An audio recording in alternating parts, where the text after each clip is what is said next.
minutes of your life. Bring a pen or pencil and attend Dr. Lowry's free lecture at these locations this week only. Monday and Tuesday, September 9th and 10th at the Burnaby Sheraton Inn, Wednesday, September 11th at the Delta Inn, and Thursday, September 12th at the Richmond Inn. All lectures commence at 8 p.m. BCTV, together we'll have the best year yet.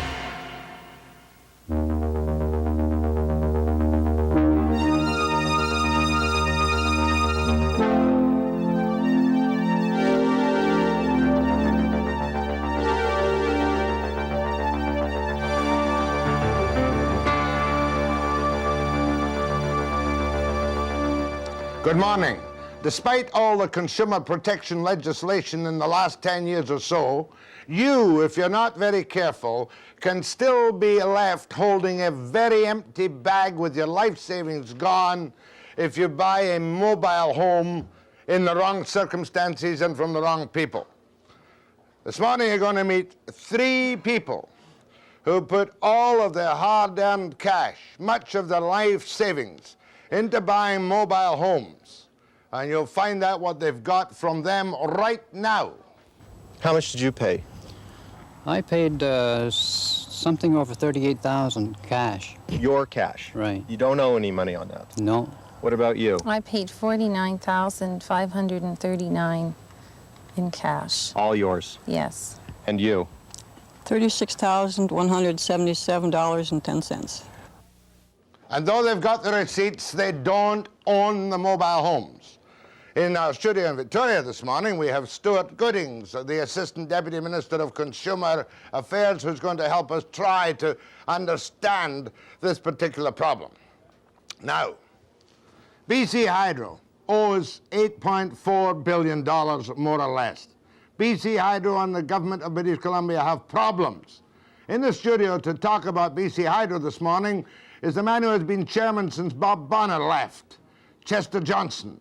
And we'll try and find out if there are going to be any more layoffs and what's going to happen on export sales, which may be our salvation to the United States.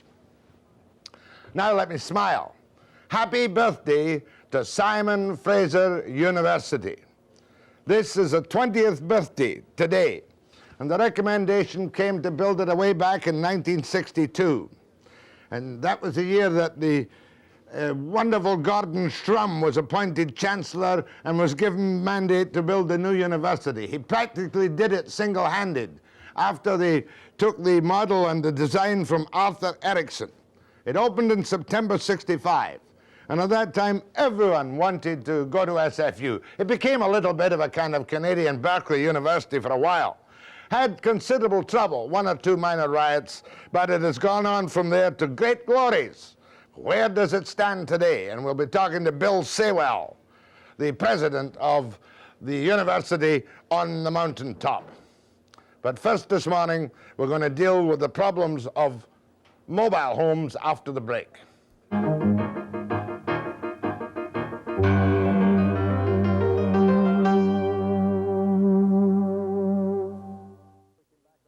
Not long before we came back on the air, I got a letter from a woman, Edna Blesson, and I found it very hard to believe that this could happen in 1985. So I sent my reporter, Mark Schneider, out to cover her complaint and the story. Jack, ordinarily, if you pay for something, you figure you own it. But 3 people who paid for mobile homes in this park near Deroche in the Fraser Valley have learned the hard way that it's not necessarily so. There were big plans for the park 4 years ago, a community rec hall and shopping plaza. But prospective buyers were told all new mobile homes had to be bought through the resident manager, who was a dealer for BC's largest manufacturer of mobile homes, Manco Home Systems. 3 people who laid down their savings now discover they own only their possessions inside. One of those is Edna Blesson. Well, we went down, we met Bruce and Margaret Talbot. And he was the guy who sold you the home? Yes, we had to go through him as a dealer. Did you give him the money? Yes. How much did you give him? First we gave him a deposit of $200, and then a 10% down payment of $3,900. And on July 3rd, we gave him another $20,000. And in total, what was the total? In total, it was $36,000. $277. You've got all the documentation here, is that right? Yes, I do. When did you discover that you didn't own the home? It was about sometime in '82, as we had held back $2,000 for unfinished business, which was something that another lawyer recommended that we do. And we thought that they weren't giving us a title because of this $2,000 that we'd held back. But then we realized that that was just, I believe, an excuse not to come after it because they didn't have the title to give us. What did Mr. Talbot do with the money? I have no idea. He never gave it to Manco Homes, did he? He couldn't have because our homes aren't paid for. Manco's still holding the title. So 4 years later now, That's right. you're still living in the house, but you don't own it. No. I pay full fire insurance, and I was told that if I did have a fire, I wouldn't even get that money. It would go to Manco. No, it's a sad situation as far as I'm concerned, and very unjust, and it's caused me a lot of worry. And you've recently lost your husband, is that right? Yes, he died a year ago. So what are you going to do? Well, hopefully, when I get the title, I may look for someplace closer into where my children live. Do you think you will get title? Yes, I think you're going to do a good job for us here. And I hope it will help. I mean, we've paid for it. I certainly think that there's no reason why we shouldn't get our title. This is the man who took Edna Blesson's money 4 years ago. Back then, Bruce Talbot managed the park for his father, Edward. He still lives in the park as a tenant, but now doesn't want to talk about what happened. What happened to the money? I've got nothing. I haven't worked for this company for a long time. So. But you sold him the homes, right? Well, they say that you sold him the home. I sold him the home for the company, yes. And what happened to the money? What happened to the money? I don't know what you're talking about. What are you talking about? Well, they never got the title to their home. You know that. I don't know anything at all. Haven't worked for the company for 4 years. Wait a minute. They gave you the money. They gave you checks. We see your signature on the receipts. You accepted money. Would you like to come in and talk to me what you're trying to talk about? We'd just like to know what you've done with the money. I'm not an officer of the company. I can't speak for the company. I have no comment. You accepted the money. You took their checks. I was not an officer of the company, okay? Can you tell us what you're planning on doing? The officer of the company who should do the talking is, in fact, Bruce's dad, Edward Talbot. He wouldn't talk to us, but we did track him to this home in Langley. Interestingly enough, his house here is for sale, and it's a sure bet that whoever buys it from him will eventually receive the title to it, unlike the 3 people in the trailer park who are still waiting to get theirs. Oh, I see them. 4 years ago, at the peak of the housing boom, Manco was pushing out 7 homes each day. Now the Agassiz Company completes only 1 or 2 each shift, and still has not been paid for the 3 homes sold by the Talbots. But at least it still retains title to them, something Vice President Jim Davidson is not eager to give up. Collected the money from the consumers to the best of our knowledge and did not give the money to us. Therefore, we've retained title to the home. You still own the homes? That's correct. Well, what about the people who have paid for them already? Well, they're living in them. Yeah, what else can you say for them? They can't sell them. Well, it would be difficult, yeah. You still own them? Legally, we still have title to the home. That's correct. And you've never been paid by Talbot? No. What has he done with the money? You would have to ask Mr. Talbot then. I don't know. Well, you must have tried to find out yourself. We've been pursuing Talbot through the legal system without any success to date. So is there any relief that these 3 people have now? That's a difficult question Well, why don't you to just answer. say, let bygones be bygones, we'll give you the homes and we'll try to collect the money from Talbot. Well, at that point, there's nobody to put any pressure on Talbot. We feel as long as we keep the situation as it is, sometime somebody's going to come along and put some pressure on Talbot, and he's going to have to pay. These people are hostages. Well, not really. We're hostage, too. In BC, consumers are protected by a law that says if you buy something from a salesman and he fails to turn the money into his supplier or manufacturer, The purchaser is deemed to own the product regardless, except for mobile homes. When the BC government passed the Mobile Home Act in 1983, it exempted mobile homes from that restriction. And some government officials now say it has to be changed. And in our studio in Victoria this morning, we have Stewart Goodings, the Assistant Deputy Minister of Consumer Affairs, who may be able to explain to us this almost unbelievable anomaly after the break.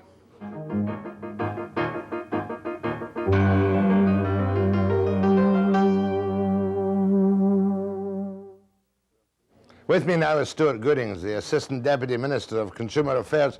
Thank you, Mr. Goodings. But let me ask you, why is there no protection for these three people under the Mobile Home Act when they so patently and so straightforwardly bought a mobile home from an agent for a manufacturer? I think this particular situation is a very unfortunate set of circumstances. The Mobile Home Act has been in operation now for quite a few years. And as far as we know, there are less than half a dozen cases where this sort of thing has happened. It's very distressing to consumers, and I certainly regret what has happened. It seems as if we have a bit of a legal dilemma, and we're obviously looking at ways to straighten it out. I can't see an immediate solution, but I do think that within the next few months we will be able to find one. Can you help these three people at all? Is there anything in the Mobile Home Act now which can be used to give them title to their mobile homes? Well, it appears to us that the Mobile Home Act, as your reporter pointed out, does exclude the purchase of mobile homes from the provisions of other legislation, the Sale of Goods Act, from the protection that they would normally be entitled to if they bought a chattel. No, sorry. Well, it may be that the common law may override that particular section of the Mobile Home Act. And I think that that's something that we have our lawyers looking at, and it may be that it will provide a short-term solution until we can look at some sort of longer-term solution of amending the Mobile Home Act itself. 2 points there. One, if I buy an ordinary chattel in British Columbia and I pay it to an agent, and if the agent doesn't deliver the money to the supplier, I am deemed to, if I can prove what I say, I am deemed to have title to that chattel, correct? That's quite right. That's clear. Why, therefore, no, first of all, another question. Do you plan, with the resources of the government, to take the case, the test case for these three people to the courts and take the incredible financial weight off these poor people so that you, realizing the hole in the act, can act for the half dozen or so who find themselves in this impossible situation? Well, I can't say right at this moment that we are going to take on their case in the courts. That kind of a decision has to be made by the Minister, the Honourable Jim Hewitt. We have a provision within the Trade Practice Act which allows the government to step into the shoes of consumers and either take an action or defend an action. It's called a substitute action. And that is a possibility, but it's still being examined at the moment by our legal officers, and it would, as I say, require the approval of our minister. No, but it gives us a little bit of hope if Jim Chabot and the Attorney General were to take this test case and it would correct that common law overrides this inconsistency in the Government Act, Sale of Goods and Mobile Home Act, that might be a way in which they could, at government expense for the lawsuit, get title to their homes. It is possible. That's good. Will you be recommending that? I will be looking at it very carefully. As I say, I think it's a distressing situation for the consumers to be in. The law does need to be clarified, and this does provide us with a way of doing it. That's good, because the Manco people, the VP, was obviously not going to take any instant steps to seize these homes, and that would give the people a much more an easier breathing space until the government, if it does, and I think it should, take the legal action.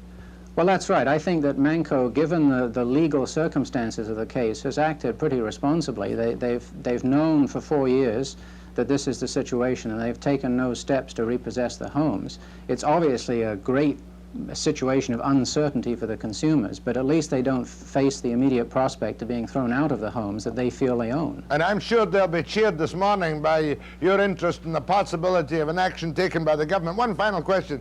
How come there's this home in the Mobile Home Act? Did the mobile home people lobby to be excluded from that tough section in the Sale of Goods Act? I think there are two things here about the Mobile Home Act. When it came in, it set up a registry, the Mobile Home Registry, which is located in the Ministry of Consumer and Corporate Affairs, and it was designed to be the equivalent of the Land Title Office for mobile homes. So really, this was a recognition that mobile homes are not a chattel like a fridge or a stove, but they're really a home. Property. And we wanted to ensure that there was a registry system that was equivalent to what you have for a house in the land title office. So therefore, we set up this mobile home registry, and that's the place where title is determined. But the mobile home industry did make representations to the government when this legislation was being put together.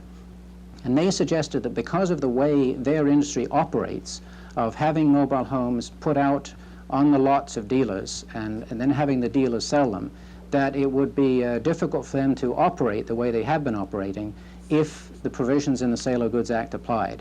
Now, at the time, that point of view was accepted. We've now had experience of several situations where consumers have been very adversely affected, and the government is now looking at this very carefully, and we are giving our advice to the minister. Good. So therefore, the two possibilities. One, this unseemly hole in the Act may well be plugged. It's indeed possible. That's right. And secondly, your ministry, perhaps with the Attorney General's Department, might soon take action to give the blessings and the riches and the rights some hope of getting title to the homes for which they have paid their good hard-earned cash.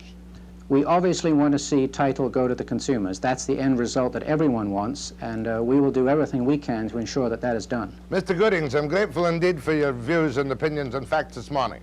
Thank you very much. Thank you. Chester Johnson, chairman of that monster, a little bit sickly these days, the BC Hydro, after the break.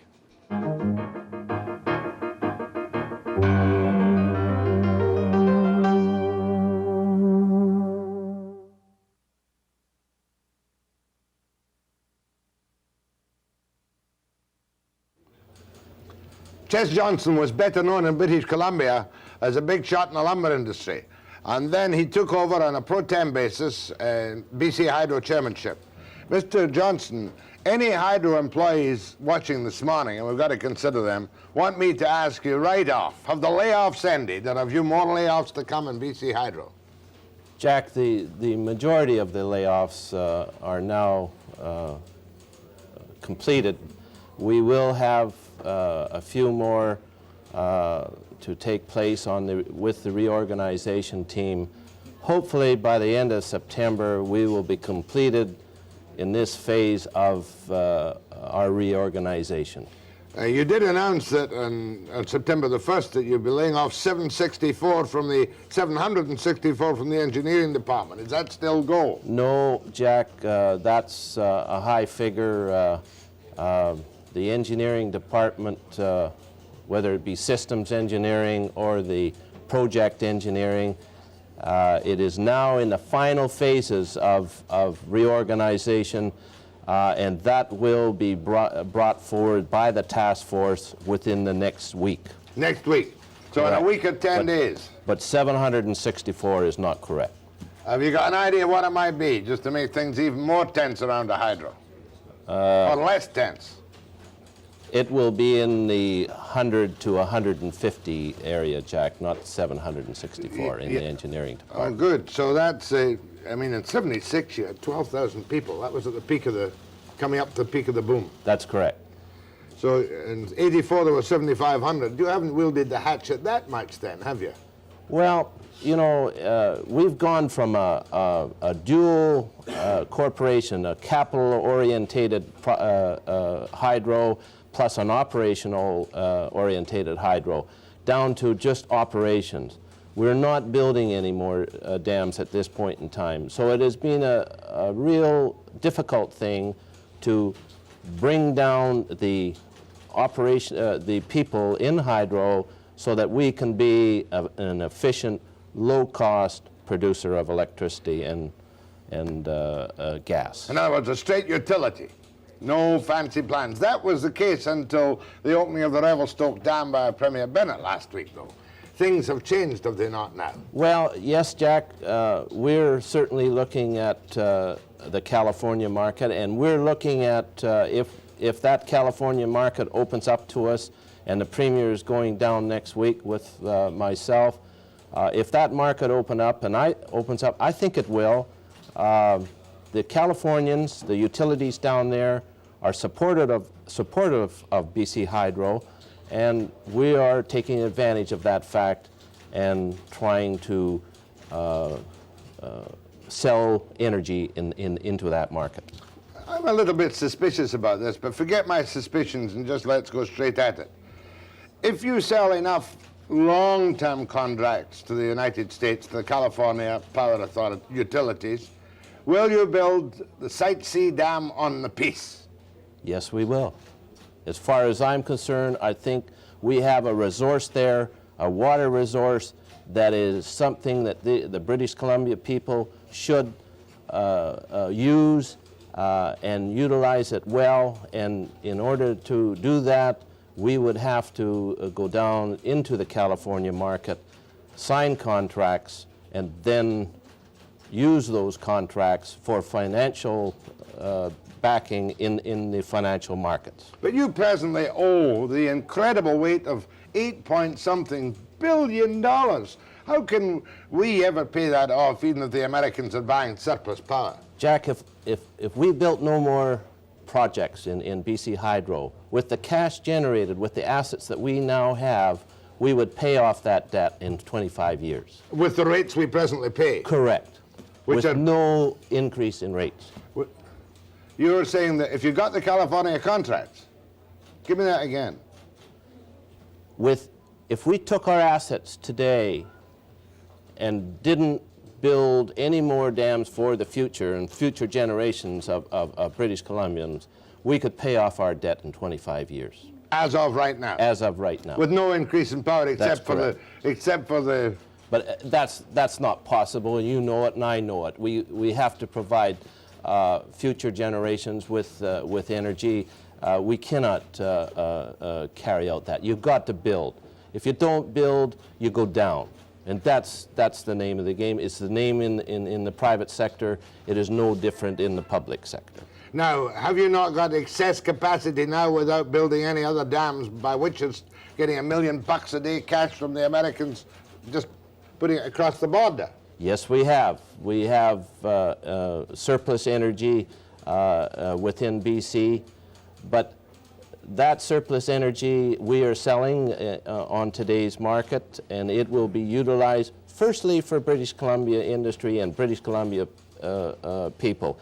That is the Premier's mandate. But you are selling $1 million a day. That's correct, Jack. Right now. That's correct. But that's on a day-at-a-time basis. That's right. We have no long-term contracts, with the exception of Los Angeles Water Power, which we have a 3-year term on.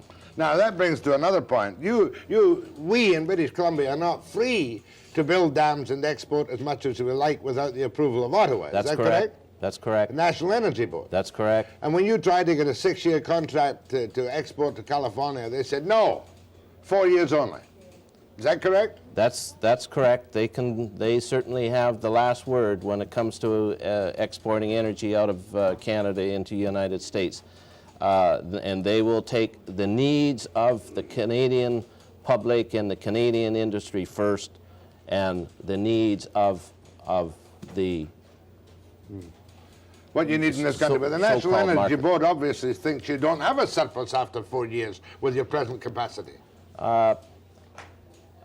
You know, Jack, that's a matter of perception, and I can't answer that we will have or we won't have. Because I don't know how much industrial expansion will take place within the province of BC, and that comes first. Mm-hmm. But at this point in time, we have surplus energy to sell into the U.S. market, and we are aggressively selling into that market, and we'll continue to aggressively sell into that market. But if you went into building Site C dam now, and who knows how many billions it would take you to build Site C dam, Would the Americans be buying cheap power from us, or would they be paying the total cost of a new dam plus the interest charges and paying an economic price for the power? They would, as far as hydro, and I believe the Premier, they would pay the total cost of that energy delivered into that California market. Including the capital cost? You bet. Including their share of any new dam if we weren't using the power or whatever? You bet. It's a bit of a pipe dream, isn't it? Jack, you know, if you sit here and do nothing in the energy world, you won't have it in the future. It takes 7 years. If we started tomorrow, it would take 7 years to put Site C into production.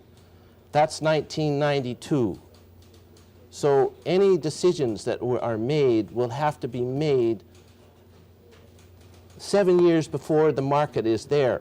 California, in their energy needs in the 1990s, cannot be supplied by Washington and by Bonneville. California knows that. That's why they're supportive of British Columbia and British Columbia Hydro. It's a commodity. It's water power, and we should take the advantage of it. I've got a few more questions for Chester Johnson, but if you've any questions, I want you to join in now too, after the break.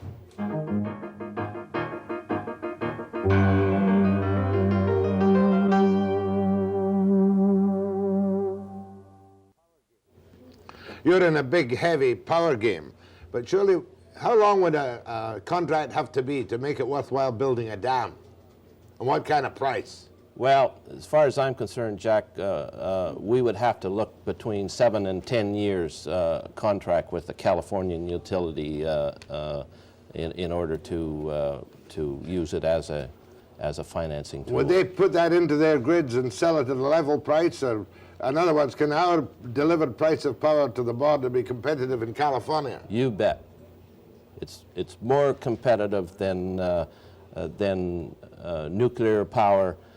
We're sitting in a real good competitive position insofar as the California market is concerned. Far more competitive than Bonneville is, because they have nuclear plants and that's expensive energy. All right, what's going to make Bonneville transmit your power to California? Or would you have to build your own transmission lines to California? Bonneville's sitting in a position where if they don't work with the California utilities and look at it sensibly insofar as their needs in the 1990s, then California is going to tell Bonneville that they're going to look to other sources, and they have other sources in thermal-generated electricity out of Arizona, or so that's the game that we're in at this point in time. In other words, it's British Columbia via Bonneville or thermal-generated out of Arizona on gas or something. That's correct.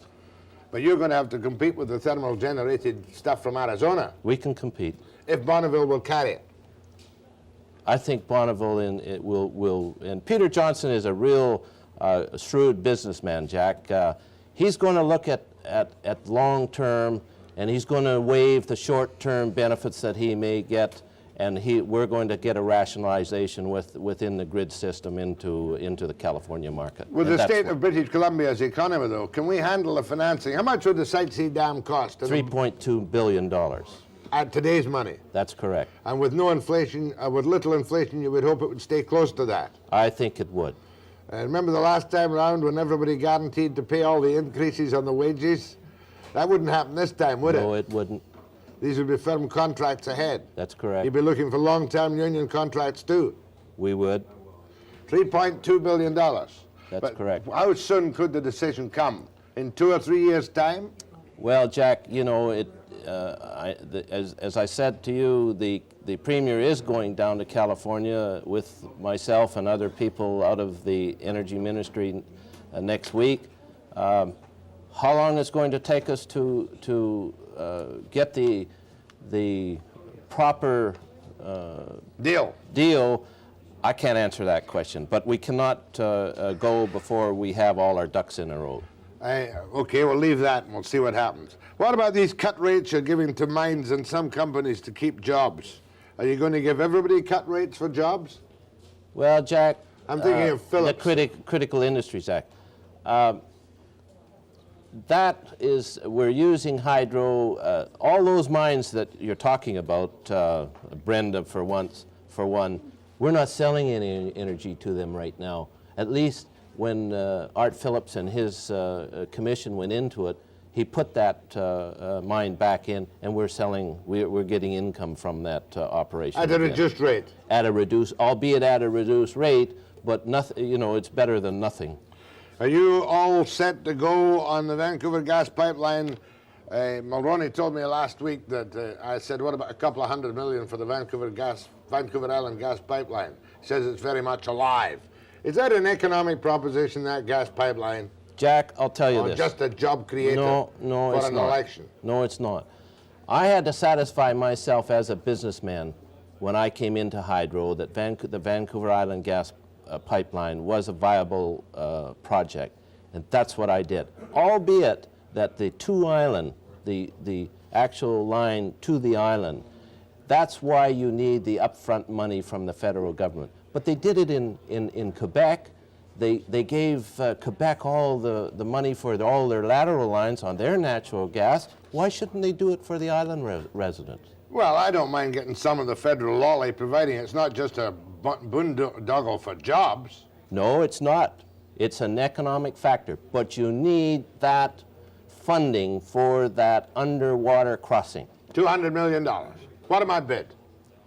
Well, Jack, you know, I don't know. I'm not in a position where I can. It's in the hands of the federal government. But you think it's a good deal if the feds put up a couple of $100 million, more or less? Hey, look, they'll get it back. They'll get it back in taxes. They'll get it back in people going off the welfare rolls, off the unemployment insurance rolls. Why don't we need this economic activity on the island? And that's even if it's funded by the federal taxpayer.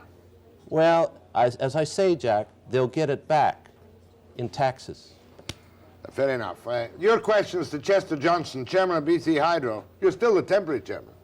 I'm at the pleasure of the Premier of the province, Jack. After the break.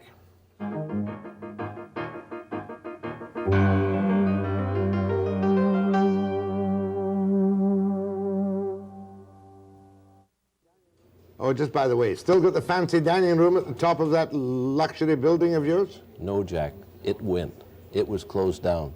One of the first acts that I made. You still get your jet, of course. You and the Premier go down on the hydrojet. No, Jack. The jet's left. Our Air Force is gone. No more Hydro Air Force? No. Go ahead to Chess Johnson.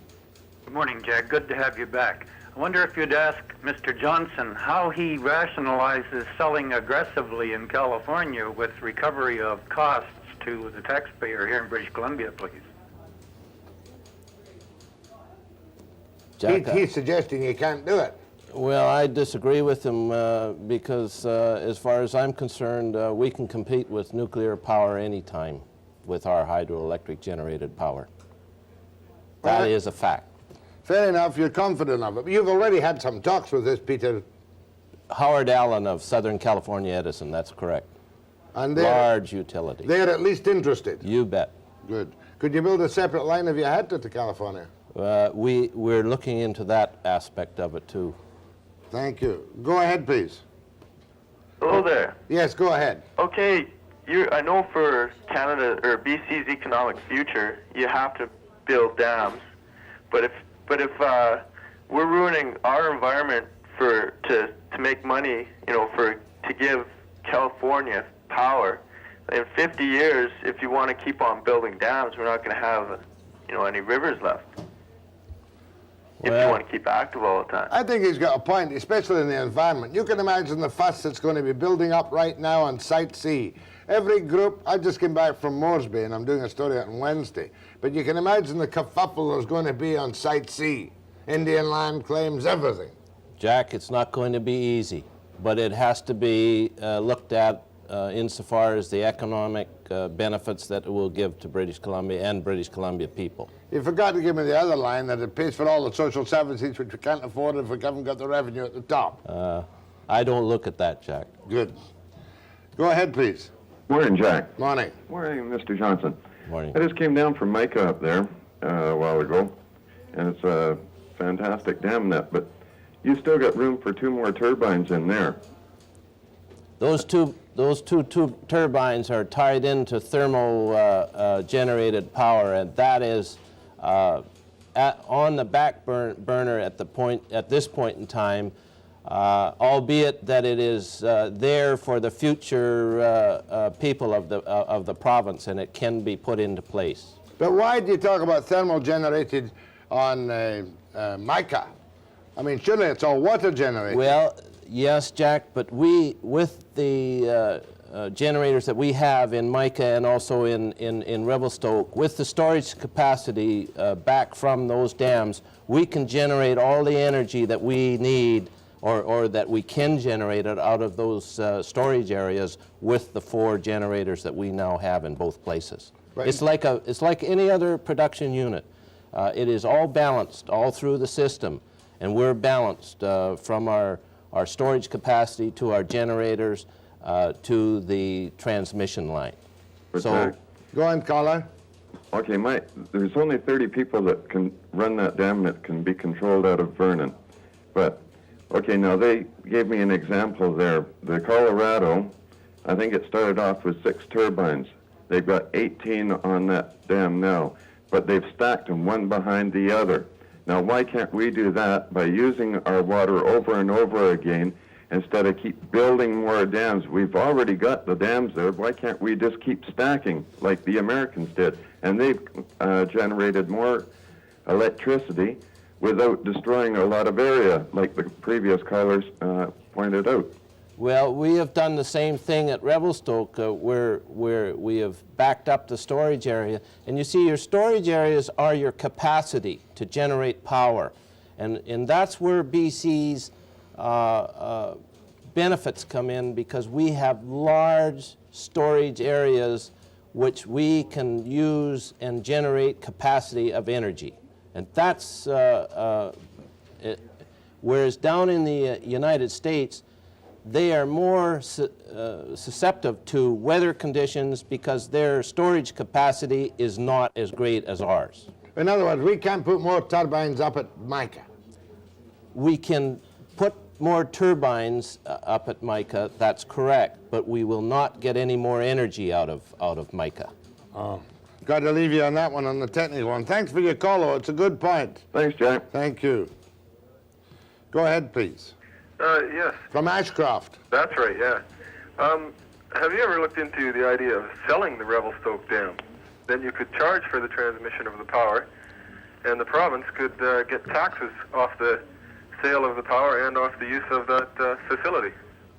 I don't think that would be in the best interest of the people of the province. I think that asset will be one that in generations to come that will benefit this province immeasurably. And furthermore, if I might say so, it would be totally politically unacceptable. It's all right perhaps to sell your ferry fleet to somebody in Montreal and lease it back, but I don't think we'd like to leave these big dams in the hands of private interests. Would we, Mr. No, Johnson? we wouldn't. Thank you.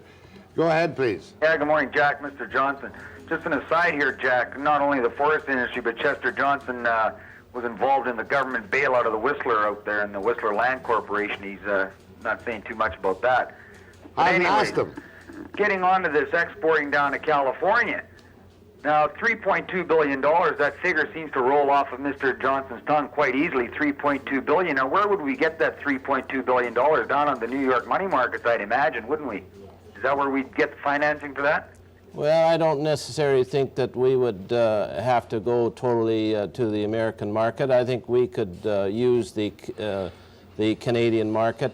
Don't forget that this project, if we started tomorrow, would take 7 years to complete.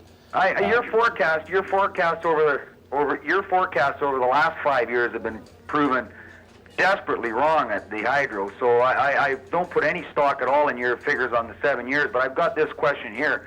I think what we're looking at here is panic moves on the part of the government now to boost up the revenues of the province. We've seen the very same short-sightedness taking place now with the $1 billion that we've got invested in Northeast Coal. The Japanese coal interests and the steel companies there have now whipsawed our investment up in Northeast Coal against our Southeast mines. And I don't think that the Americans would be beyond whipsawing our building a dam up at Site C against geothermal from Arizona or putting up more nuclear plants down there. So you don't seem too sure or too confident of your facts, Mr. Johnson, the way you're presenting them today. I really think what we're looking at again is hewers of wood, drawers of water, and all we're doing is just selling out this province lock, stock, and barrel. And I think the people should just listen to you. That $3.2 billion, you make it sound like it's a ham sandwich. Okay, Chester, he makes a very good point. Panic moves on part of the government to bring in revenue, comparing it to what looks like the long-term incredible cost for Northeast coal against Southeast coal under Japanese. Okay, Jack, he made a point about the projections of hydro, which I want to go back at him that they've been out over the last 5 years. That may be true, but... dramatically out. Well, never mind just out. Dramatically out. And it is true. Okay. It may be true. It is true. Okay. That's right. But you must realize that economic conditions in North America have been most of the reasons why that has taken place. Now, I'm going to say this to you, that if we hadn't aggressively gone into the California market, you know, to market the energy into that market, then you, as a user of hydroelectric power, would face higher rates within this province. You've already stated that the power that you're selling to California now is on a day-to-day basis. That's correct. You've already stated that.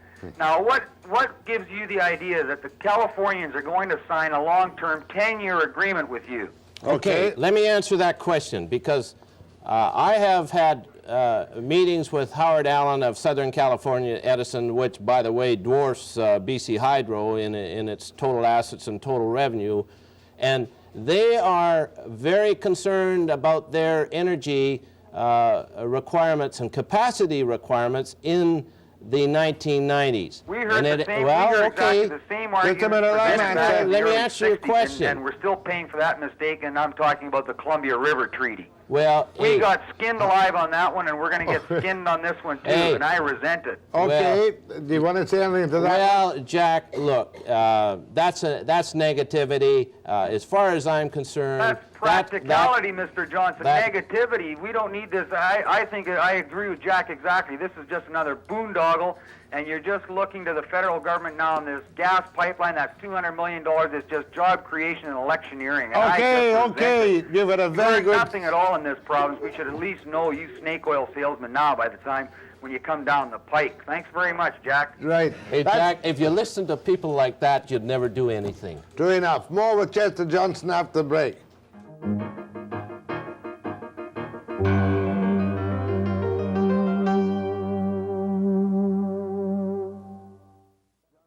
You know, Chester Johnson, you're almost bound to become a political figure in this province when you're the head of BC Hydro.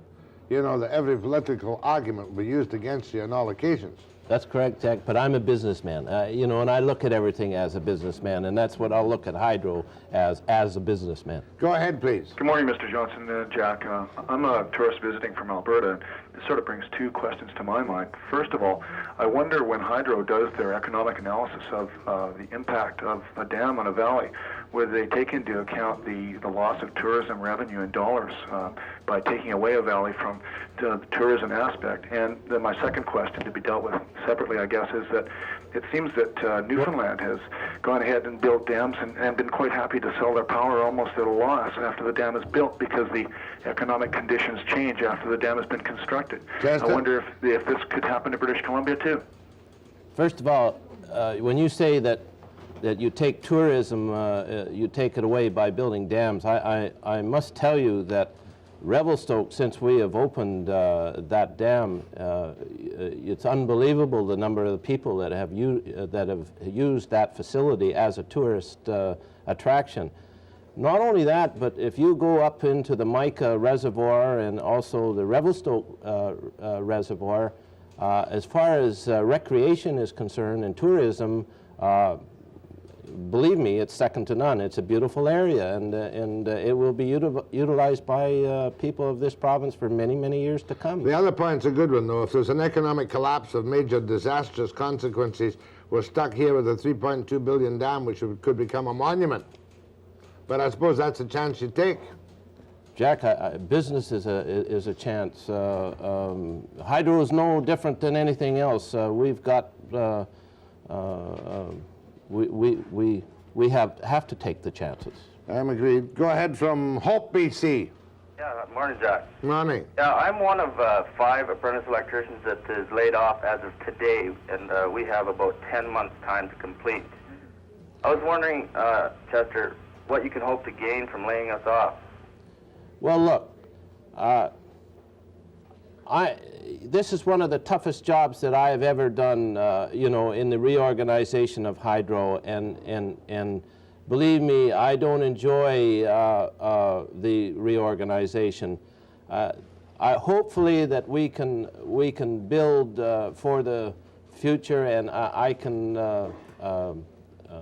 put people back to work, and that's really.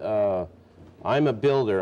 But to make you feel uncomfortable, here's a decent guy, Yes. a Hydro apprentice. He signed a deal with you for you to give him his training. Here he is 10 months from his test, which would make him a journeyman. Yep. Goodbye, Charlie. Am I right? As far as I'm concerned, I kept up my end of the contract. I went to school, I got my marks, I passed, and now you don't keep yours up. All right, you get in touch with me at Hydro office and chairman's office, and I'll look at your case specifically. Okay, do as you're told, right? Thank you very much, because it's a tough one, and I know without... Hey, Jack, look, the whole thing has been very tough, but we're striving to be an efficient, low-cost utility so that we can give the people of this province the benefits of that, and that is what I'm trying to do. You have my sympathy. Go ahead, please. Good morning. I wanted to know, I understand the Peace River area to be a very rich area. I'm from the Queen Charlotte, so I'm glad you took an interest in Moresby. I wanted to know if you are now looking at how much native land is going to be destroyed by the Site C dam, and what do you mean native to land? do for compensation in it, because so that you're not stuck with your thumbs in your pocket saying, geez, we don't know what to do once you get in there and you have destroyed the land and the hunting grounds and the fishing of the native people in that area, which is really important, and it should be a real important issue. Okay, native rights in the Site C dam. Jack, I can't be specific on it, but we've looked at all the environmental studies, all the engineering studies on Site C has been completed, and it's ready to go. Well, of course, if you stopped everything because of the native rights claims, which can go on to the Supreme Court of Canada for 1,000 years, nothing would ever be done. That's right. I'm not supposed to say that, though, but it gets a bit tiresome at times. Go ahead, please. Yeah, hi. I agree with, giving power in that back down to California and that, but I found the Americans to be very hostile, even though we go down there and we visit them and that. Why can't we help? Can we not take that water and try to help, like, our prairie provinces that need water, and maybe get some more, fruit and vegetables and that? And okay, more fruit and vegetables by hydro with water pump. That's a stupid question, isn't it? Well, yeah, we can't do that. You shouldn't have said stupid. I can say stupid. You can't say stupid. Go ahead, please. What's happened here? Yes. Well, speak up, ma'am. Good morning, Jack. Morning. Mr. Johnson, my question is similar to the electrical apprentice. Over the last year and a half, you've laid off a considerable number of engineering staff. Now, my question to you is, with the construction of Site C, do you plan to rehire many of these engineers who have given your company considerable years of experience?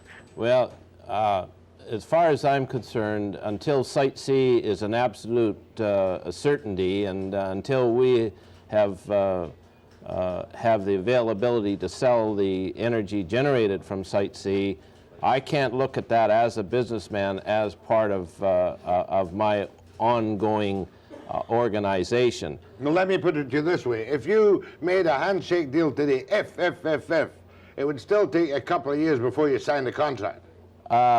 Yes, Jack, it's not going to happen overnight. Overnight, it's going to be some tough negotiating, and therefore we're going.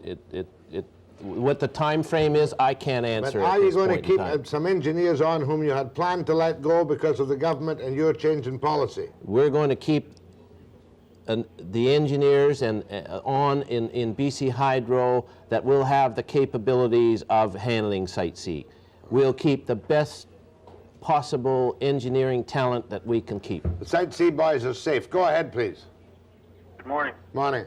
Yeah, I'd like to ask the chairman, how come Burrard Thermal is not in operation right now? They had invested millions of dollars there, and there's so many people out of work like myself.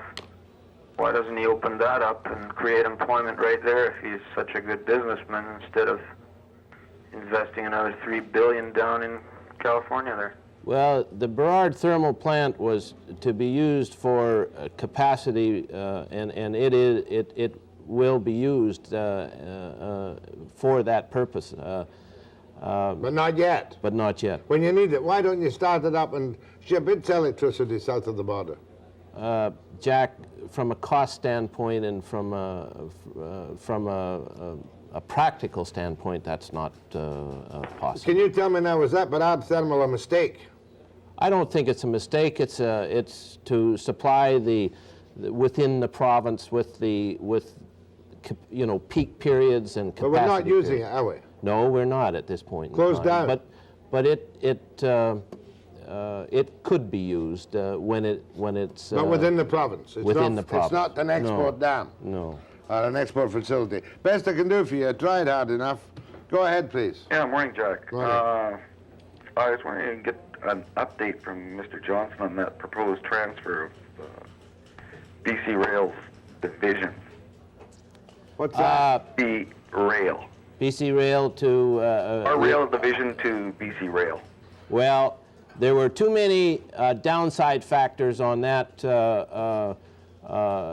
transfer from BC Hydro to BC Rail, so it's really quite dead, and we will be running the rail division within Hydro. Okay. Thank you. Does that make you happy? I guess so. Does it keep your job? I guess so, it does. Well, that's something anyway. You brought good news to somebody this morning. Go ahead, please. Yes, good morning, Jack. Good morning, Mr. Johnson. Good morning. My job is to try and find employment for laid-off members from BC Hydro. And my question to you is, you just offered a job or offered some sort of question to a laid-off apprentice, and I was wondering if I could send 300 or 400 OTU members down to your office. Well, for a job. I said to this man, I didn't promise him a job. I said I'd look into his case specifically, and that I will do. You've got 400 Office and Technical Employees Union who've been laid off in the last, what, year? Oh, a couple of years, Jack, but it's over 400. More than 400? Yes. Jack, he's probably quite true. We have, but to be fair now, we have put in a relocation center within BC Hydro, and anybody that has wanted to use that relocation center, we've had very good success at relocating people within BC Hydro. 75% of the people that have gone to that relocation center have found other jobs. Outside BC Hydro? You bet. Yes, but you don't give the union members the same service as you do the supervisory personnel that get laid off. Well, unfortunately, I can't. Your statement, I can't answer or prove or disprove. Thanks for your call. My thanks to Chester Johnson, Chairman. How long are you going to stick at this job? Jack. Just at the pleasure of? At the pleasure of the Premier. He's the one that appointed me. I will continue to. I have a lot of respect for him. He works hard for this province, and I'll stay there as long as he. You're not needs here me as or a wants politician me. this morning. No, I'm not, Jack. I'm not a politician. You know that. But you'll stay as long as the Premier wants you. That's My correct. thanks. Next, we'll raise the level of the discussion and go intellectual, and let's have few. You don't mind that? No, I don't mind that at all. With Bill Saywell after the break.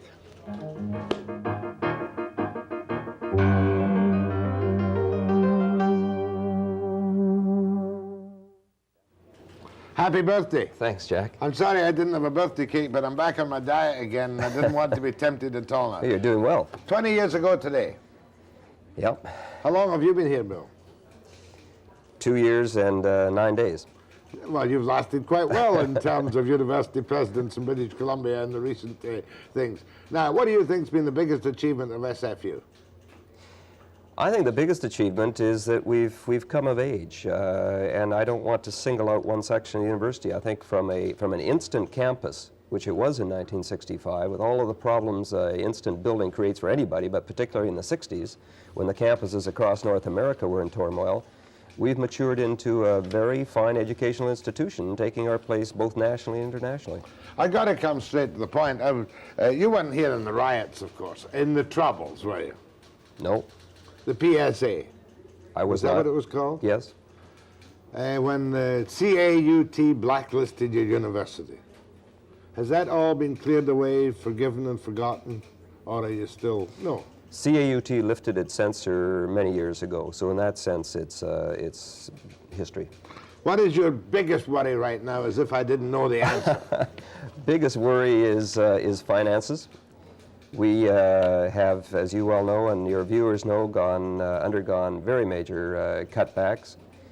And we've had enrollment increasing. It's been stable the last couple of years, but 2 years before that it increased, so that the combination of increasing enrollment and declining revenues means that the dollars we have per student are about 35% less than they were 4 years ago. And that makes it tough to provide the same kind of level of quality service that you want to. I can't recall offhand how many layoffs you had, but you did have considerable layoffs in the past year, did you not? We've had considerable layoffs in the past 3 years. We've tried to do it as much as possible through attrition, relocating people and so on, and I think we've done a very good job in that sense, but you can never bat 1,000 in those circumstances. The University of BC has got some specific problems at the moment. They're waiting for the new guy to arrive, are they not? Yeah, he comes on board the 1st of November, I think. Dr. David Strangway. He's a geophysicist, a moon rock expert, a person I worked with at the University of Toronto for several years, a very good appointment. And the moon rock, an expert on moon rocks. Yeah, he's a spaceman, a geologist, an expert on moon rocks. When they brought back the rocks from the moon, they sent them to him. Oh, that's terrific. Now, what about the brain drain? Your professors are always complaining about not getting enough money, and I think your average salary is around $50,000.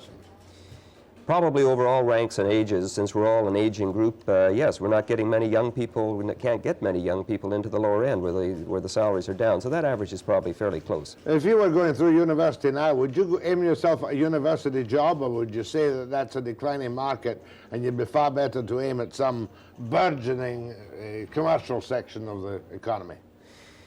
No, I would go into the area that really turned me on in terms of interest, dig in and do as well as I could, because I think with a little bit of luck, if you really work hard in the area that you like, you're going to get a decent job. Universities and the educational sector generally have a group of old people like me kind of going through the system. Old people like you, 40-something. 49. Yeah. But in 7 or 8 years, you get to the point where there are a lot of retirements, and with any luck, with the economy, there'll be jobs opening.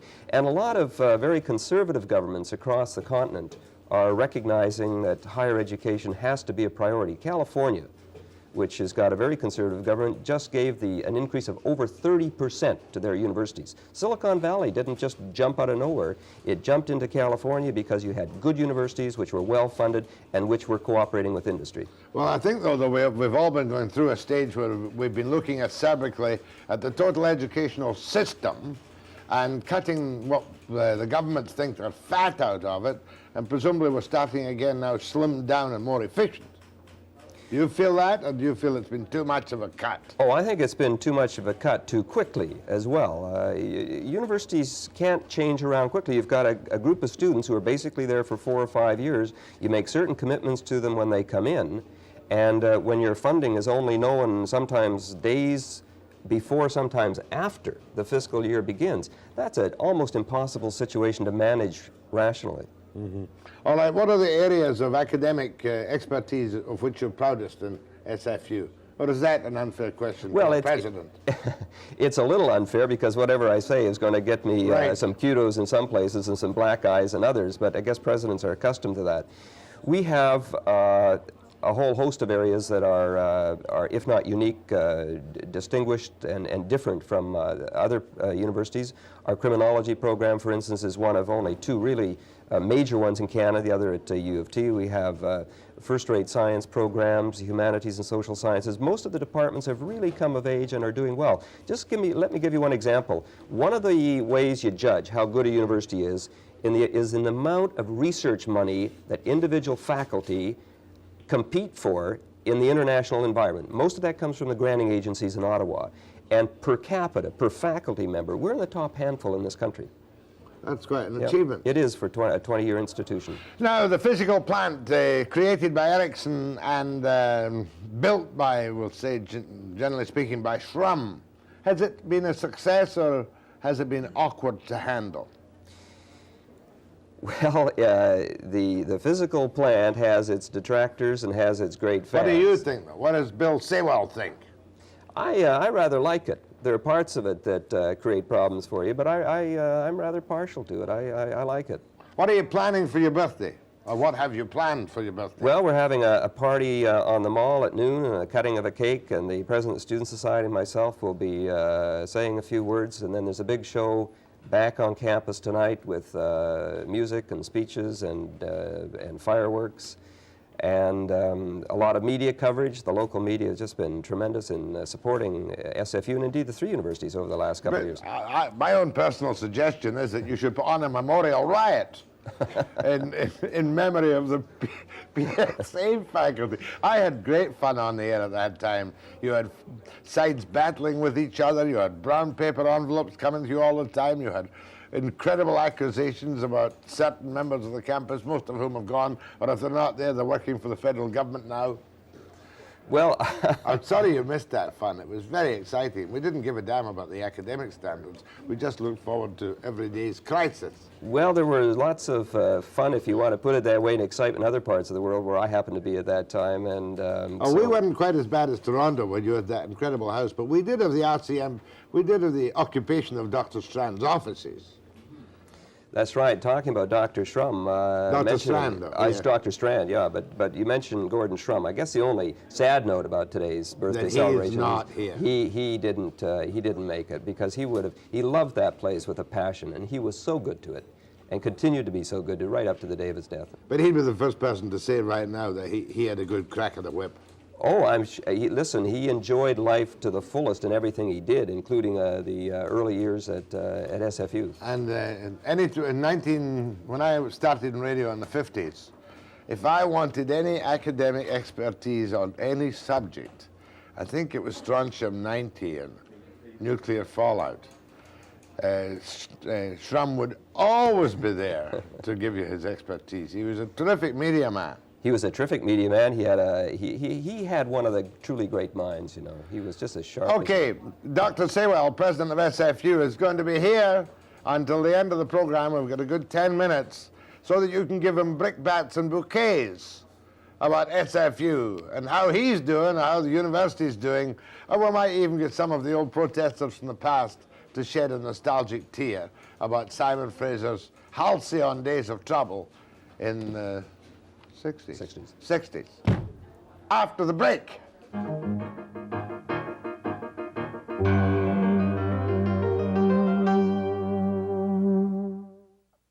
Okay, give me a call about SFU. We've got lots of empty lines, or Bill and I'll have to try and pretend to be an academic.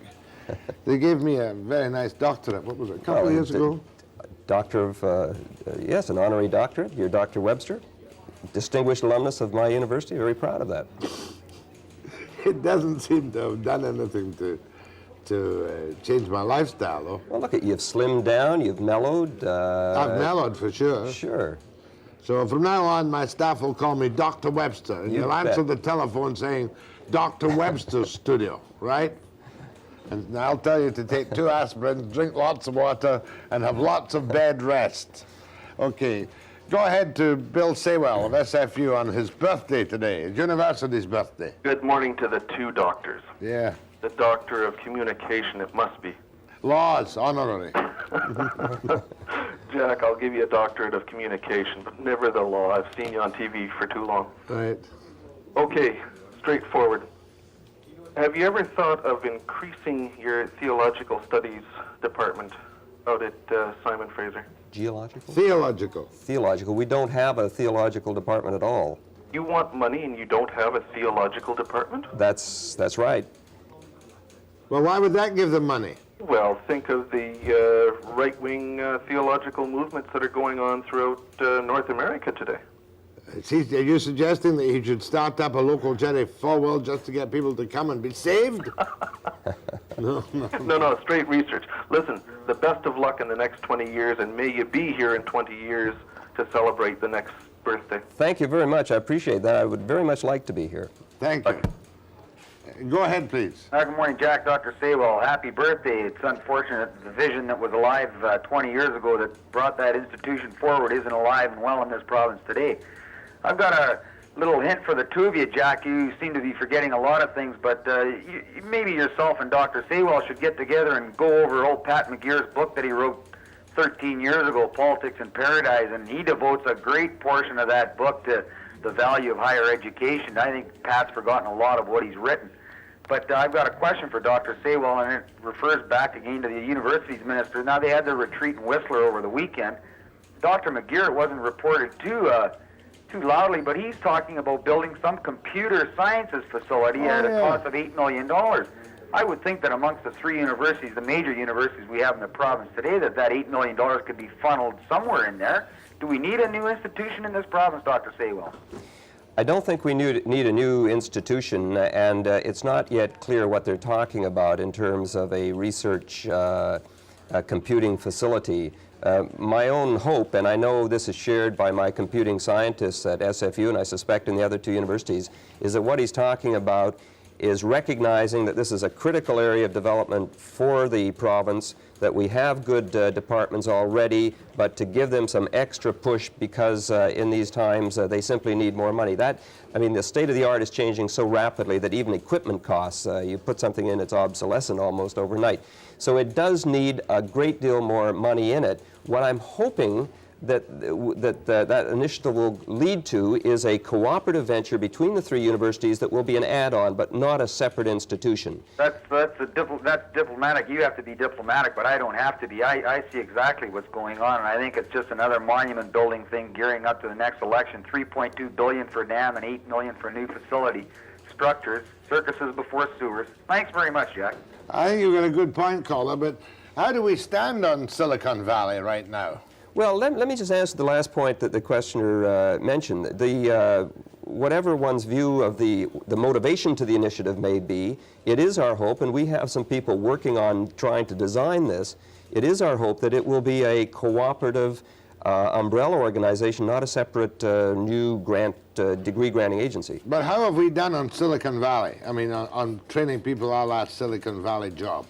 We have not done as well as we could have because we've been so heavily constrained in terms of the money that we've got. I mean, look, you talked a moment ago, let me give you one example. We talked a moment ago about the average professor in a British Columbia university getting around $50,000. Right. It'd be somebody in his mid-40s, late 40s. I had a fellow come into me this summer who makes about that at my institution, happened to be a computing scientist, who had a job offer for $85,000 US for a 9-month-a-year contract.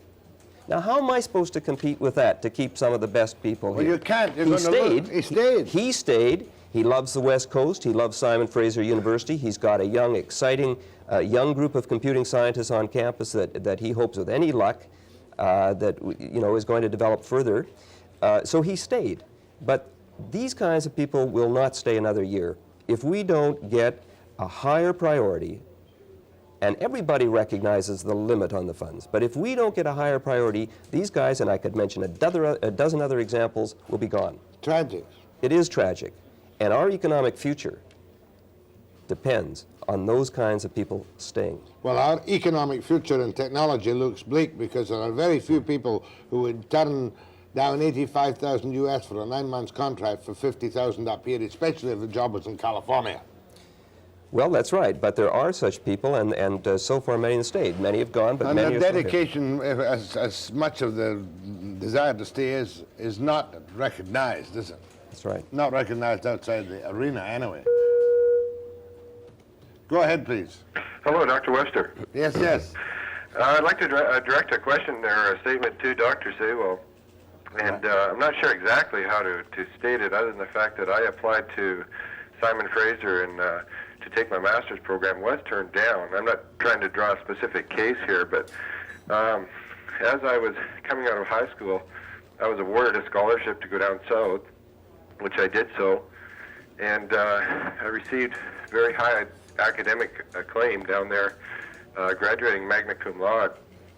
I came subsequently up here to apply to the Simon Fraser. I'm native born in Burnaby, and was turned down. Subsequently, I decided to go down to Western Washington and applied there and was received.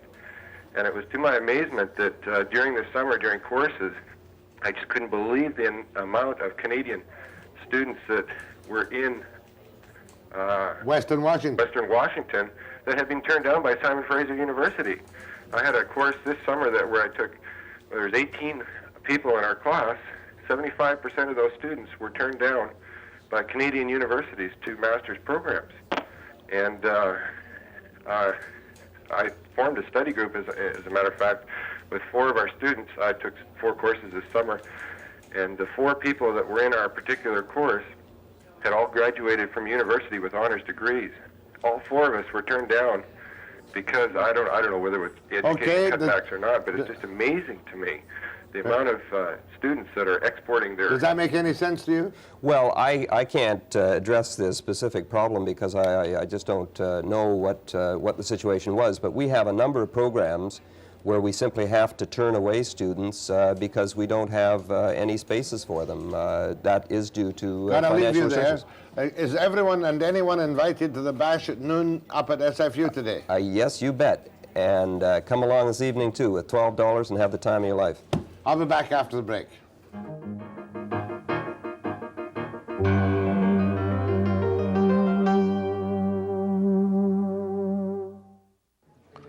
Donald MacDonald, chairman of the Royal Commission on Canada's Economic Future, who thought he'd be a revolutionary, but he's on tomorrow morning, and he should be fascinating indeed on what his commission recommends for Canada's future. Also Mel Hertig, who's here by accident on the Free Trade Caper. 9 a.m. precisely.